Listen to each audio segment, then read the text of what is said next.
Welcome to Drinks and Jive. We're Drive, and here are our drinks. Everyone else is opening because I already fucking have one. I should probably open as well, to be fair, but I already have one, but I've just. it's because you're an OG.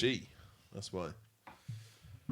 So today, what we're talking about is gear, music gear, specifically music gear. For you English folk, there is another meaning to that word, but Sort of gear. Yeah, we'll talk about music gear for now. There's So, a time yeah. and a place. You can only have the best gear for music, really. So yeah, we'll talk about the gear we have and the gear we want, and yeah, what's necessary for this band, I guess. Yeah. Let's start maverickly and start with in the middle. Start with Me? Dave. Oh shit. I was ready to play rock, paper, scissors then. I was Fight And for go. scissors, paper, rock. Oh, shit. Start with that, man. Okay, No, I cool. won. You did win. Yeah, you did. Yeah. win. Start So with- he started. Oh, it's yeah, I go Who's the surely. Yeah, starts, right. yeah. So gear. So stuff I've got, obviously, for those of you at home don't know, most of the stuff I've actually got has been like passed on from like Al or Ben, to be fair. So Mainly Al. yeah, Should we maybe take a Al, look to at be your fair. pedal board to start with? I mean, yeah, actually, yeah. Oh, it's outside. Oh, Yeah. that's fucking long, man. Yeah, it's all right. You could just list the Yeah. So I've got a blues driver, which is fucking Boss Blues Driver. yeah. That's it. Should be on every single fucking rock player's pedal board. Yeah, it's absolutely. If you can get a Wazacraft one, even better. Yeah. But, yeah. I mean, then- yeah, fairs. So next in yeah. the chain. Next after that, the fuzz pedal, which is No, it's the distortion. It's the. oh you don't have a yeah, fuzz. yeah. It's Oh yeah, no, I Thorpe got rid of the fuzz. FX didn't I? Warthog. Oh yeah, Fucking it's amazing. a fucking pedal, man. beast. It's an absolute beast. Jesus Christ. And then- Shoddy. Yeah. Thorpe FX know yeah. what they're doing, man. And then boost pedal and octave. MXR Yeah. micro amp is the boost pedal. Yeah. Octave pedal.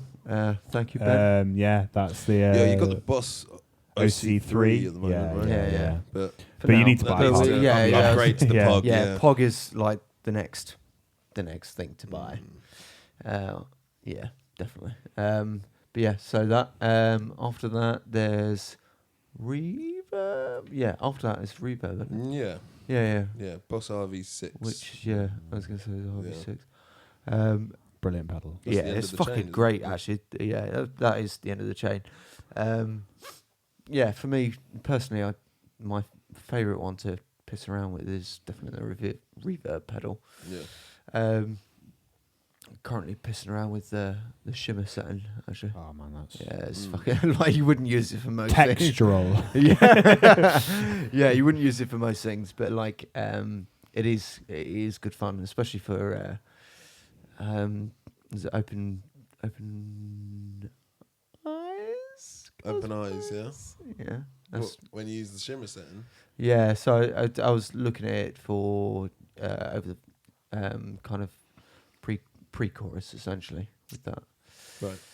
Okay. But yeah, we'll have a play and a chat about that at some other point. But yeah, so that's kind of the basic pedal board at the moment. And yeah, Looking to so the Pog, yeah, the pedal obviously. board, and then what guitar do you have? So I have a Les Paul. It's originally a studio edition, isn't it? Well, it's the Epiphone. This is Yeah. also something I Oh, sold sorry. today. Oh, yeah. So everything. There you go. I- Everything I own. He had I first. bought from I him. eventually sold today. Sloppy seconds. Yeah. Essentially. Well, yeah, you say that. You've got a Les Paul owned by me. Yeah. Yeah, Epiphone, Yeah, Les sorry, Paul. It was the Epiphone, yeah. gothic matte black. It looks beautiful. Yeah, But but it's when- got like yeah. the inputs are like fucking EMGs, and they sound Yeah, like a when I fucking so when I boss. had it, I upgraded the pickups. I changed them from humbuckers to the Zach Wild EMG set, It sounds great. Yeah, mate, it's such a fat sound. It's ridiculous. It's just, yeah. You have a bit of a thing with changing Les Pauls because the Les Paul you sold me has got P90s on it. Yeah. Which is I like... change a lot of guitars that I own. Yeah. But actually, all the guitars that I own right now are stock. Well, apart from the Telecaster, but I didn't upgrade the Telecaster. Someone else already did it for you. Yeah, I just bought it. Well, I swapped it for a Gretsch. But yeah, everything apart from that though is stock. Everything that I've modified, I've sold because I don't really know why. I just I'm like, yeah, I want to change it. Oh, I want something else now. I'm bored. Next one. Yeah, I think so. But yeah, and your amp is Wharfdale. Yeah. I can't remember what name it is. I didn't sell Dave the amp. I told him to buy it. So I bought the amp. It's 50 watt, right? Or is it? No, it's 30 watt, isn't it? 2 by 12. Yeah, no, it's 30 watt. Yeah, 30 because watt originally I valve was amp, looking at the 50 and looking at the 30, and I was like, well, depends on kind of the gigs we're doing. Most of the gigs we're doing like 30. If you put in a mic on it, Yeah, you like, put a mic through it anyway. And you're getting all your gain from a pedal board anyway. So so I don't really need a 50 matter, at the moment unless I'm like filling fucking O2 or something like that. I just want to smash the windows. Well, yeah. Yeah. There's nothing wrong with that. Yeah. Is there anything that you got your eye on in terms of guitars? Is there an upgrade that you would take? So not guitar-wise, because I mean the guitar I've got at the minute is heavy as fuck to fucking lug around, but it feels like an absolute beast when I play it. But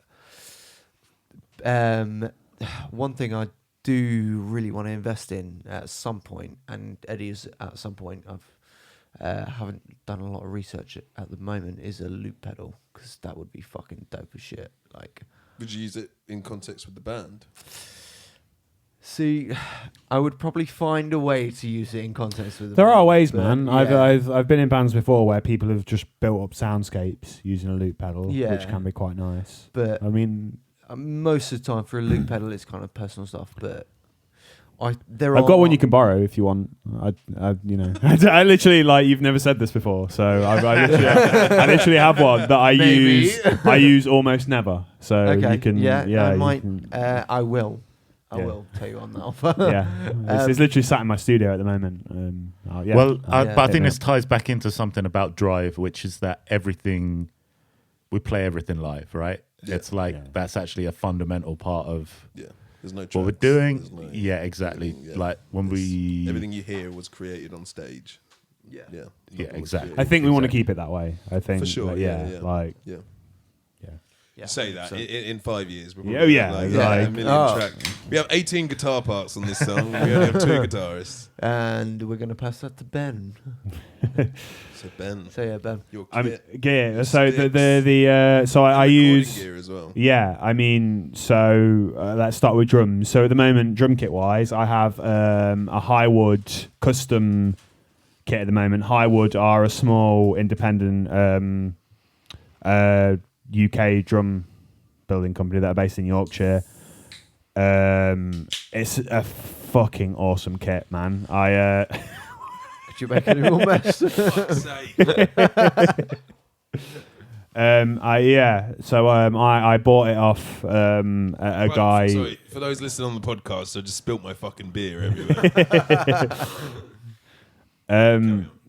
So I bought this kit off a guy who was actually endorsed by them, and he got sent a load of kits, and there might have been, no names involved, obviously, but he got sent one more than he needed, and he sold it to me. And honestly, like, look up Highwood drums, man, because their snares in particular are. I don't actually use a Highwood snare, but I've heard and seen some of the ridiculous snares that Highwood make. What are their snares made out of? Well, it depends what sort of snare you want. So do they anything. Do they do like, the concrete snares?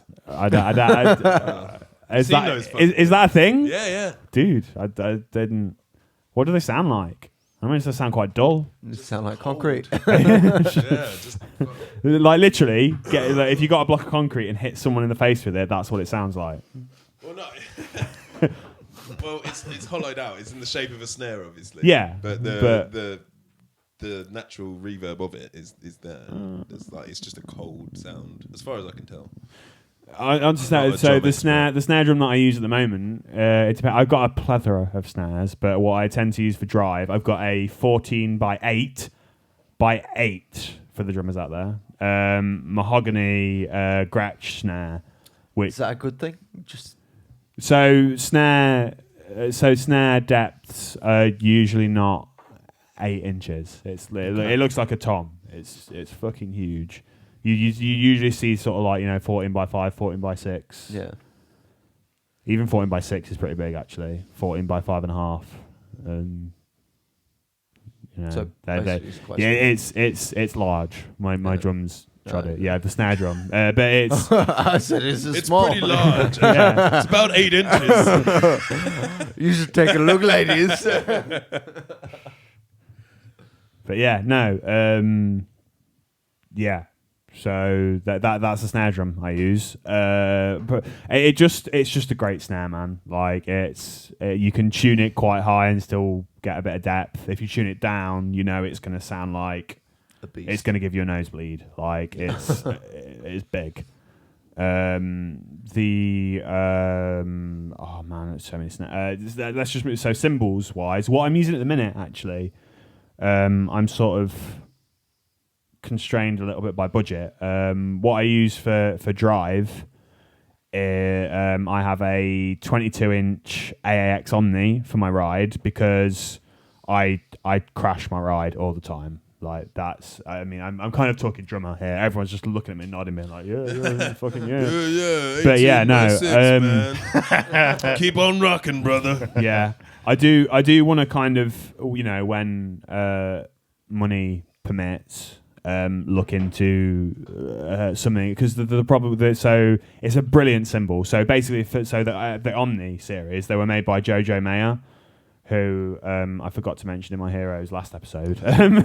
But so it's basically lathed very, very, very, very thin around the edges, and then in the middle it's big, chunky, and dirty. Yeah. So if you hit it with the tip of the stick in the middle, it sounds like a big ride cymbal. If you crash it, it sounds like a buttery thin crash, which is ideal for me when I'm crashing into stuff. But I do want to look at something a little bit drier, a little bit darker, a little bit less intrusive on the sound. Because, we were practicing today, and I don't know if any of you saw the ride cymbal in the rehearsal rooms. They've got so when you buy a budget kit, you get like a Solar by Sabian, but basically like cheap shit cymbals. But this one that was obviously very old, really dirty, and when I hit it, it was just like boom.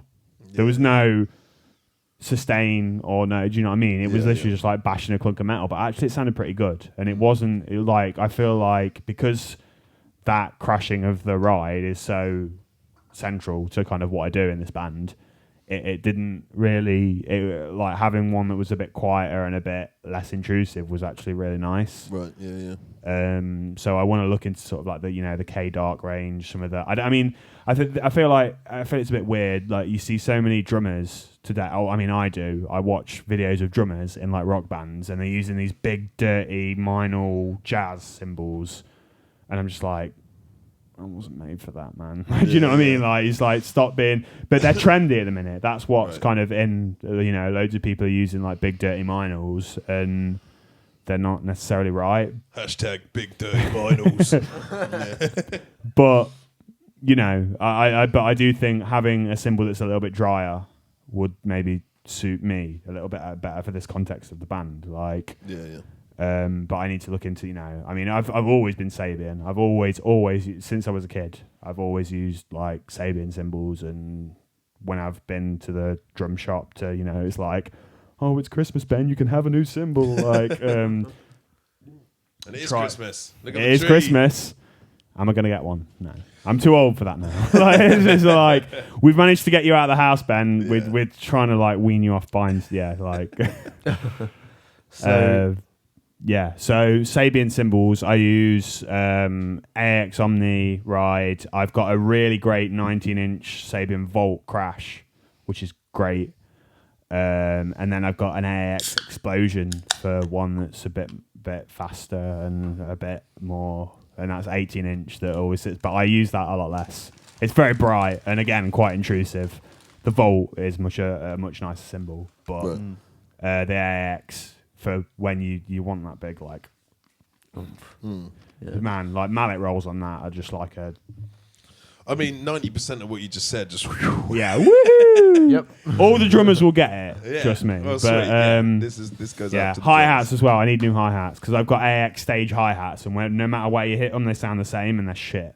Right. I've literally next time we do a gig, so they're taped as well. I've got gaffer tape all on the inside because they just sound like butt. Right.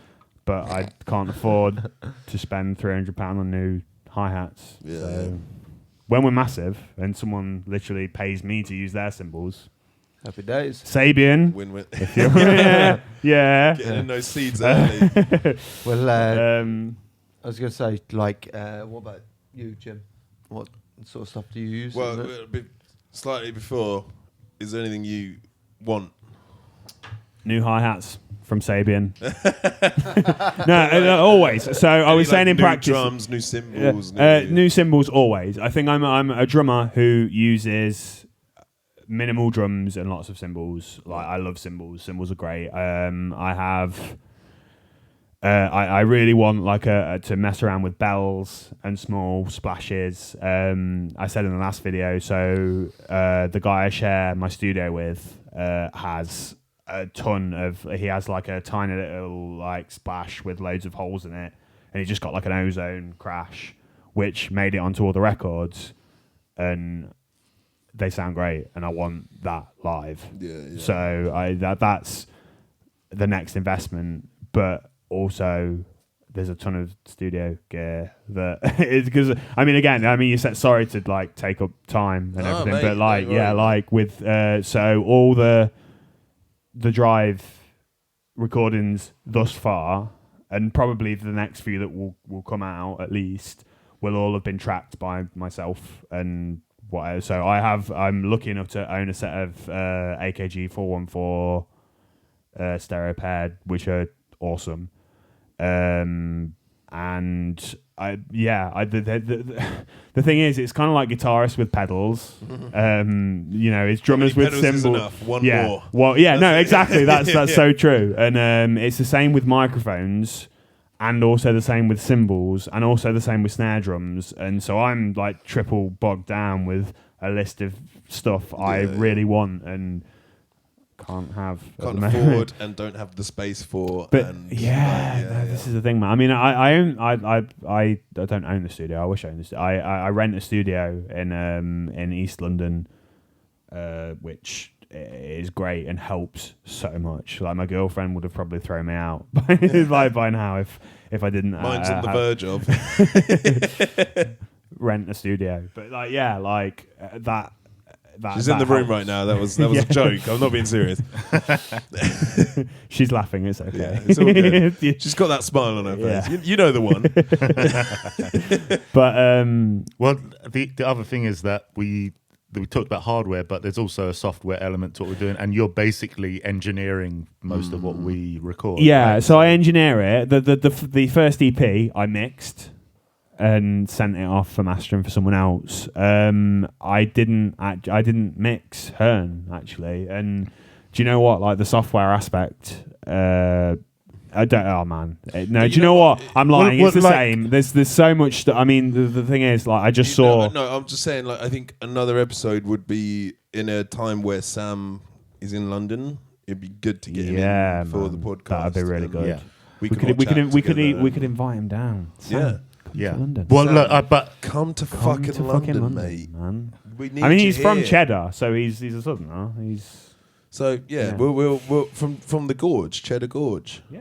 From by there, Well, the cheese is from. Yeah, we'll get him down. We'll get him down here at some point, and we'll have a podcast with him. And maybe that would be a good time to explore. He will. Software He will talk very eloquently about this sort of thing. Yeah. and Well, we'll be do very, like very a good at part 1 and 2 podcast with him, and really go deep. fantastic to do. But yeah, gear wise, if I had to buy anything, I want a pair of small diaphragm condensers for all you people out there who know what that means.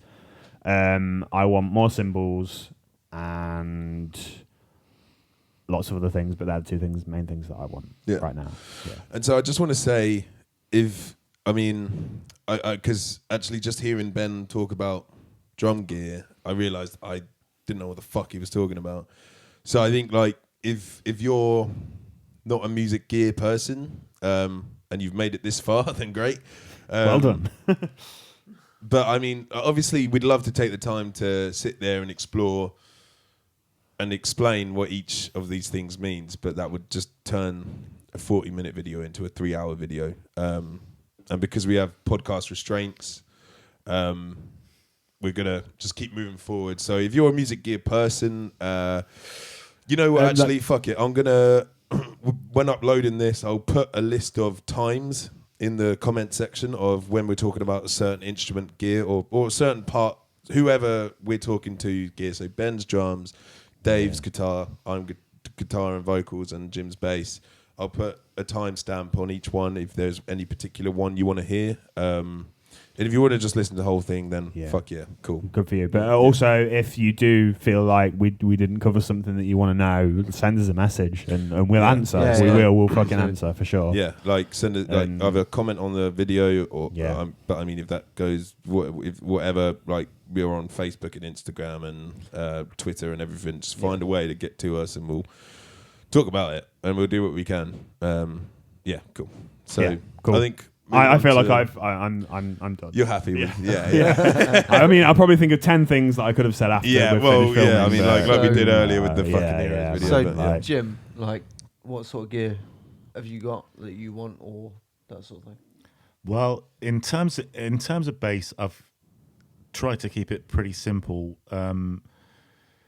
We have experimented with putting some like overdrive and distortion on the bass, but actually, in terms of what we've recorded, it's all been pretty straight from the bass. Anything that's been done with that has been done post. Yeah, exactly. For sure. Yeah, like it's. And so what I'm playing in terms of what we're rehearsing with is another Epiphone. It's a Thunderbird bass. We recorded some of the stuff with Al's Fender, which is a jazz master. Squire jazz bass. Jazz bass, yeah.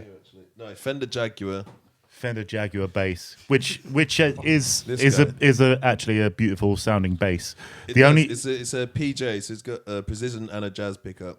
I'm not sure which one. I think that's precision. That one's jazz. Yeah, and there's no master volume. There's a master tone, and then you just blend the volumes of each pickup, which I guess you do on guitar if you have a pickup selector and you've got it in the middle, but you don't have a pickup selector on this, so you just blend. Scale, or is it it's a short scale bass. Yeah, it's a fucking. I mean, like actually, like it's a beautiful sounding bass. This bass is like £200 brand new, and this will cover you for a very long time. I think everything we've recorded bass wise has been on this. Yeah. So We've certainly used of our band. This is where it came from, and I mean, it's a fucking fantastic, affordable bass guitar. So in terms of recording, we've used that, and obviously, as Ben said, there's a lot of post production that's gone on the bass afterwards. Yeah. In terms of when we're rehearsing, and probably when we play our first gigs, I'm using the Epiphone Thunderbird, and the reason that I picked that up, which I grabbed secondhand, is just that whatever you put it through, it sounds rock. It only does one thing, which is rock, and it always sounds rock. But it always it will fit in any environment, and it will sound rock. So it's kind of right for this band. Yeah. If I could afford to get the proper Gibson version of that Thunderbird or a Rickenbacker. I mean, if we start talking about basses, like, and there's a Gibson like 335, I think, like the semi-hollow body bass. They do bass versions. Yeah. Oh, fair. And that is fucking incredible because that's like what Peter Hook uses and all these like guys. Yeah. It's got a really particular sound, and it would work for drive, but I think that probably I would still go, if I had like carte Gibson blanche to get Thunderbird. anything, I'd probably go for a Gibson Thunderbird, because actually, Music Man Stingray is a great bass. Music Man. I haven't played one, to be fair, but I've looked at them. And But it's like, you're talking a couple of grand, $5,000 to for a guitar, get one. So it's like there's a lot of basses. Like, the other thing about the Thunderbird is that it just looks rock and roll as well as sounding rock and roll, And right? you're not going to be upset if you whack it on the sound gear and you make a chip in the body. You know, like with a Music Man, I think you'd be like, "Fuck, Yeah. that No. chip just cost me £500." Like, Yeah. So it's that's it. But it's like, I think with the bass, my sort of approach is just keeping it simple. You put you put a jack into the bass, you put a jack into the into your amp or into the PA or whatever, whichever way you're doing it. That bass will always sound rock and roll and will always deliver. and I think that's a big thing to say is like when we're playing live, whenever we're playing live, there is nothing on the bass. That's a clean bass. Yeah. That's Epiphone Thunderbird into an amp. Yeah. End of. Yeah. For now, yeah. Yeah, but I mean, yeah. like. Well, yeah, but it's I like, can't imagine it changing. To be fair, I mean, maybe sometime, but we haven't. I mean, even when mixing it, we haven't put too much dirt on the bass anyway. If anything, it's just like a EQ spike. I think I put quite a bit of grit on.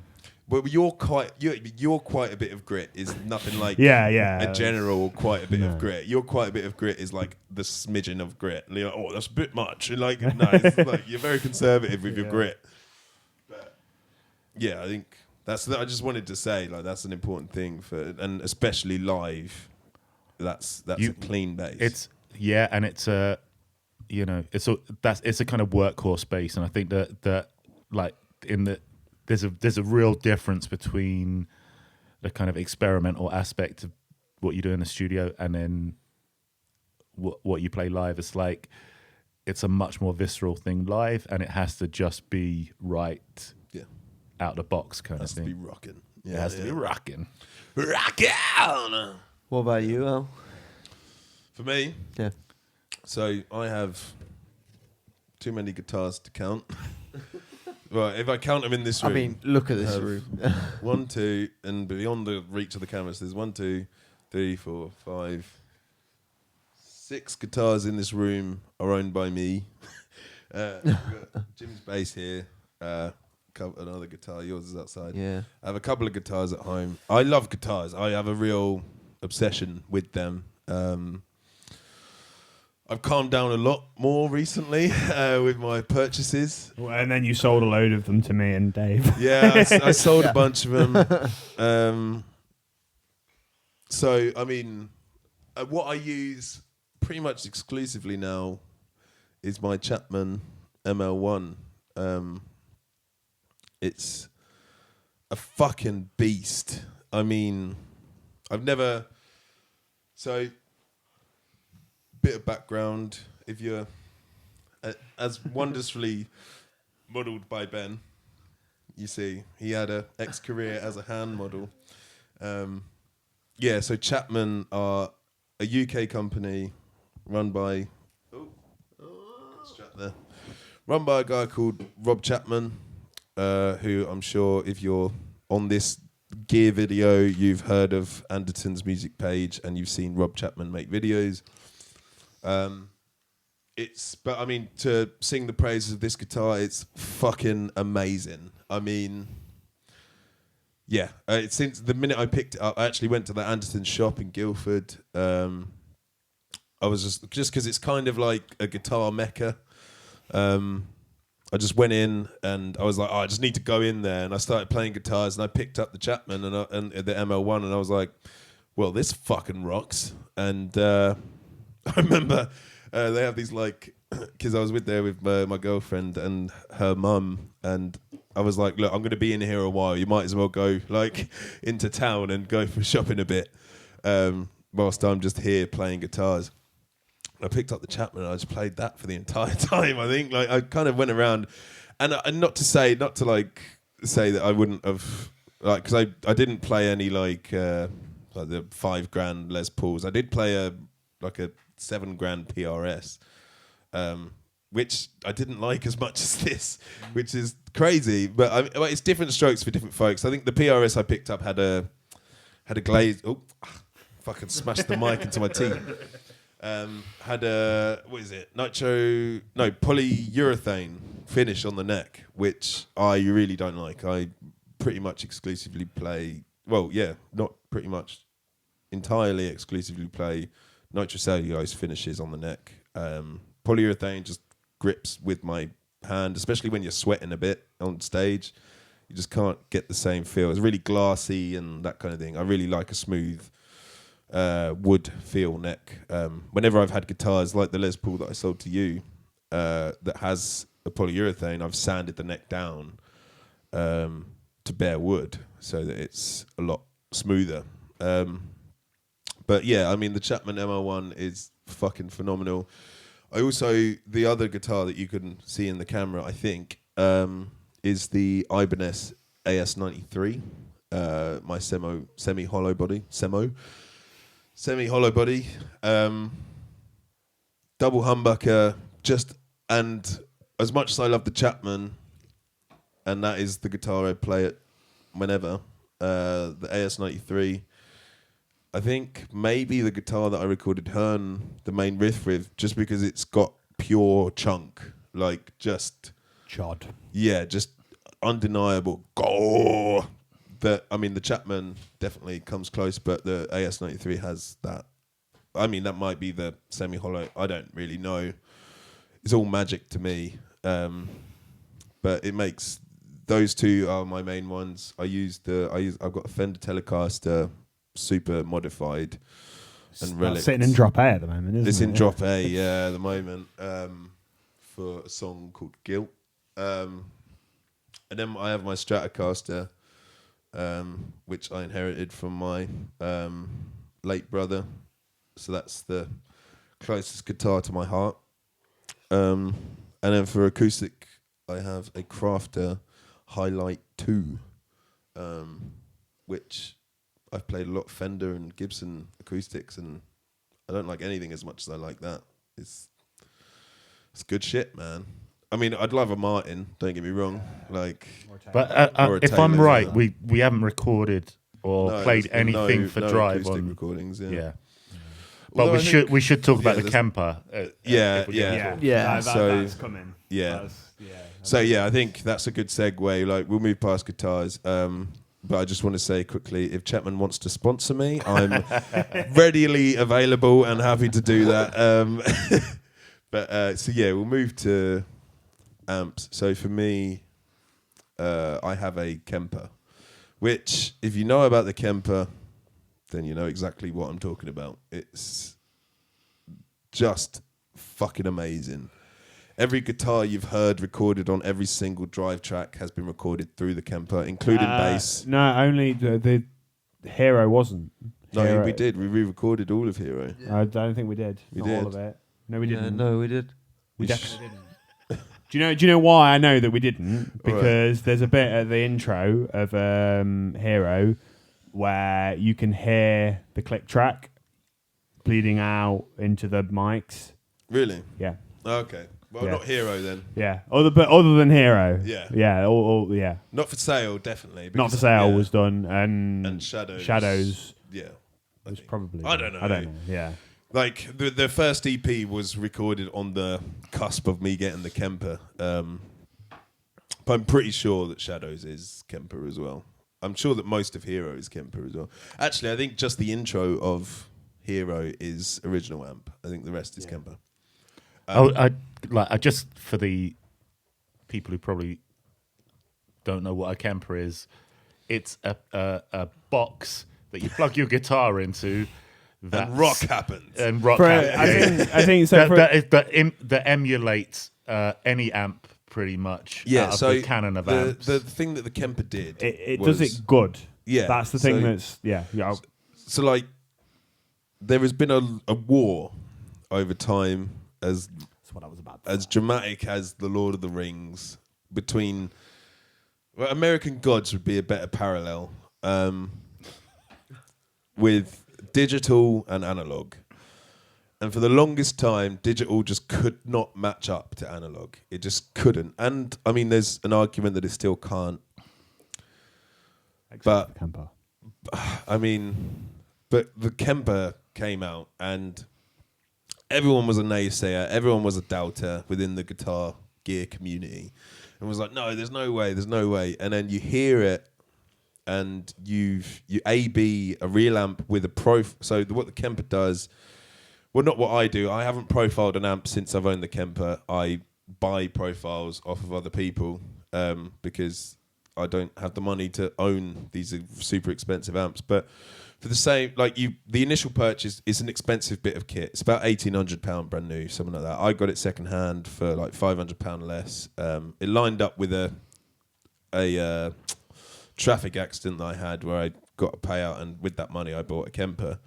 Instead of a new bike. No, this was the injury payout. But okay. yeah, but I bought a Kemper, and the minute I bought it, I sold everything that I had, because I was just like, well, the fact is, like, anyway, what the Kemper does is it uses magic in a certain way. So if you have an amp that is whatever amp it is, what the Kemper does, you plug mics into the Kemper. I haven't done it, so I don't really know the science of it, but like I think generally you plug mics into the Kemper, and then you plug the Kemper into the amp, and then you press like profile, and it basically plays like white noise through the amp, like a which basically picks up the entire harmonic spectrum of that amp. But obviously it only does it at the level and gain stage that you have the amp at. So when you buy a profile of an amp, you buy a profile pack, which is the amp at different gain stages, different EQ levels, different mics and all that kind of thing. But basically it picks it all up, picks up the harmonic content of that amp, and then understands it to a point where you can plug your guitar in and it will be a perfect copy of that amp. There have been modelling amps before which are modelled on amps, but nothing like the Kemper, which profiles the amps to just perfection. In my eyes, I mean, it's very, very. I'm sure there are people who can tell the difference, but I mean, for my ears, I cannot. I remember you showing me when you were first thinking about it. You showed me the Chappers video. Yeah, when they tried to tell the difference between. And those guys have much better ears than me. And he plays that amp every gig, man. Yeah, and he couldn't tell the difference. He got it wrong most of the time. Yeah, and so. The Kemper is an amazing bit of kit, and the fact is, for instance, let's say Hero. I think the intro of that is a 1960 Fender Reverb. Yeah, so it's a 56 Fender Reverb for the intro, and then for the main chunk of the distorted tone, it's a 5150, and then for the middle eight, it's a Vox AC30, and then so in that song, there's 3 amps. In reality, if I wanted to do that, I'd have to have 3 different amps on stage, which I'm sure for people who have a bunch of money, that's fine. But I mean, the fact is, for the set list, I'd probably need 8 amps. I use about 8 amps for the entire set list. And each of these amps aren't cheap amps. They're kind of like, thousands of pounds per amp. And also, it's not just the amp, it's the microphone that the amp was modelled through. So you've got, like, I use Michael Britt profiles. I'm sure if you're literate in Kemper, everyone knows who the fuck Michael Britt is and how good his profiles are. But he uses like these £10,000 ribbon mics and everything that you need, and it takes out everything. So I can plug my Kemper straight into the PA system, and what you're hearing is a 5150 going through a £10,000 microphone, which I got that entire pack for 20 quid. Like, kind of, and you can't argue with that value and that benefit, and so everything that's on the recording also translates directly to what you hear live. There's no difference. It's exactly the same tone. And the Kemper, and it's not just for guitar, it's for bass as well. So it's like kind of, I have a guitar and bass amp that I have like, on my Kemper, I have like 50 different £1,000, I have like 50 grand's worth of amps for like 100 quid on my Kemper, and you just like. But as a guitarist, but as a studio engineer as well, I cannot tell you how game changing that is. Yeah. Like it's revolutionary. And I mean for recording, I used to have a Marshall Origin 50, so a 50 watt amp. I loved it. It sounded great, and it was like you can get them pretty cheap. They're the first Marshall amp that wasn't made in the UK, I believe. I think they were made in Vietnam or Indonesia or something like that. And I got it for like 500 quid or whatever, brand new, and that's amazing for a Marshall amp. But yeah, I had that, but I couldn't actually turn it up full because I live in a block of flats and I have a real life, and these are the challenges we face. Not everyone has a soundproof studio to turn their 50 watt amp up to full whack so you can hear it groan, because like valve amps and analog amps, they really need to be pushed to get their true tone for distortion anyway.